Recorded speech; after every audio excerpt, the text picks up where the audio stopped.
நம்முடைய நேரம் வந்து பொதுவாக நேரம் என்பது மதிப்பு வாய்ந்தது தான்.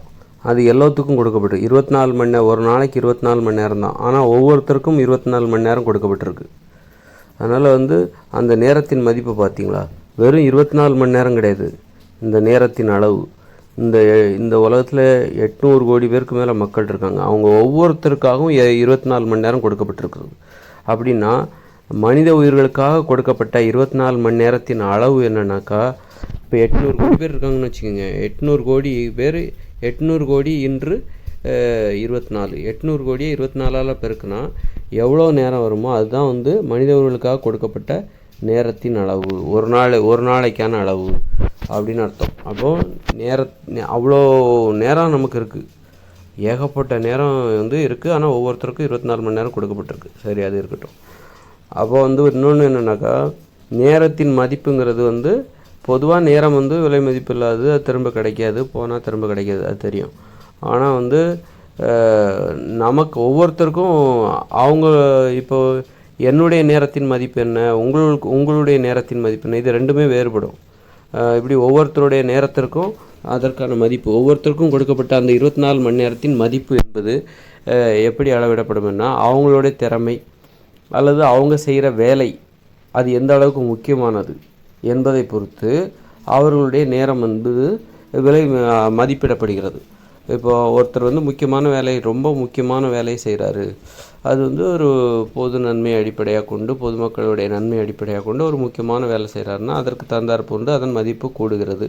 ஒருத்தர் இல்லை தனக்காக மட்டுமே அவருடைய நேரம் செலவழிக்கப்படுகிறது, அவருக்காக மட்டுமே அவர் தனது நேரத்தை செலவழிக்கிறார், அல்லது அவர் குடும்பத்திற்காக மட்டுமே செலவழிக்கிறார் அப்படின்னா அதுக்கு தகுந்த மாதிரி கொஞ்சம் குறையுது. இல்லை இன்னொருத்தர் அவருக்காக மட்டும்தான் அவரது நேரத்தை செலவிடுகிறார் அப்படின்னா அவருடைய நேரம் இன்னும் குறைவிடுகிறது.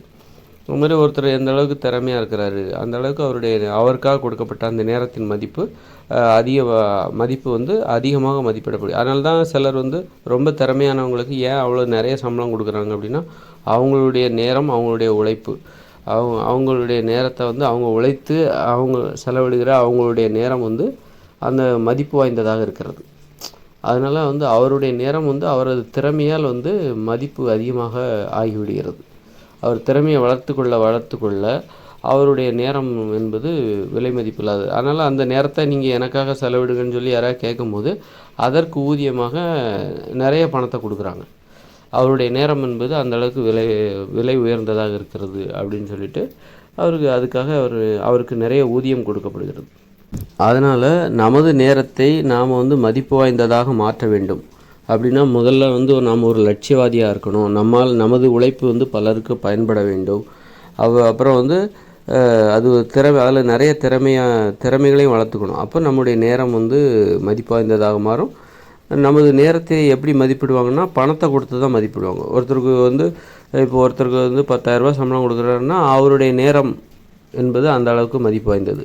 ஒருத்தருக்கு 20,000 சம்பளம் கொடுக்குறாருன்னா அப்போ அவருடைய நேரம் அந்த 10,000 சம்பளம் பெறுகிறார் அல்லவா, அவரை விட கொஞ்சம் மதிப்பு அதிகம் வாய்ந்ததாக இருக்கிறது. இப்போ இன்னொருத்தருக்கு ஒரு மாதத்துக்கு 1 லட்ச ரூபா சம்பளம் கொடுக்குறாங்கன்னா அவருடைய நேரத்தின் மதிப்பு அவருடைய திறமையை அடிப்படையாக கொண்டு அவருடைய நேரத்தின் மதிப்பு அந்த 1 லட்ச ரூபாய் மதிப்புடையதாக கருதப்படுகிறது. அது அப்போது ஒருத்தரோட சம்பளத்தை வச்சு தான் அவருடைய மதிப்பு என்பது அவருக்காக கொடுக்கப்பட்டுள்ள அந்த நேரத்தின் மதிப்பு என்பது மதிப்பிடப்படுகிறது. அதனால் நாம் நமது திறமையை வளர்த்துக்கொள்வோம். நாம் செய்யக்கூடிய செயல்களை முக்கியத்துவம் வாய்ந்ததாக மாற்றிக்கொள்வோம்.